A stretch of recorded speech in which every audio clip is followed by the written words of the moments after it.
बसपा में मचे बवाल के बीच नेताओं की प्रतिक्रिया सामने आ रही है। बसपा प्रमुख मायावती द्वारा उनके भतीजे आकाश आनंद को पार्टी से निष्कासित किए जाने पर उत्तर प्रदेश सरकार में मंत्री ओम प्रकाश राजभर ने कहा कि जब जिस पद की जिम्मेदारी जिसे दी जाती है और वे उसे पूरा नहीं कर पाते हैं तो उसे हटाया ही जाता है। पार्टी को तोड़ने और खत्म करने की साजिश तमाम विरोधियों की ओर से होती रहती है।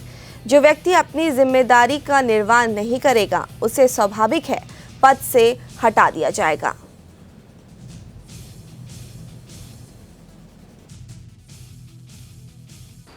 जब जिस पद की जिम्मेदारी जिसको दी जाती है अगर वो नहीं कर पाता है तो उसको हटाया ही जाता है। और रही बात, देखिए, बाबा साहब डॉक्टर अम्बेडकर जी की विचारधारा को, गौतम बुद्ध जी के विचारधारा को, महात्मा ज्योतिबा फूले की विचारधारा को और छत्रपति साहू जी महाराज की विचारधारा को लेकर कांशीराम जी ने पार्टी बनाई और पार्टी को सत्ता तक पहुंचाया। और बाबा साहब डॉक्टर अम्बेडकर के संविधान के बदौलत वंचित शोषित पीड़ितों को अधिकार बड़े पैमाने पर दिलाने का काम भी हुआ।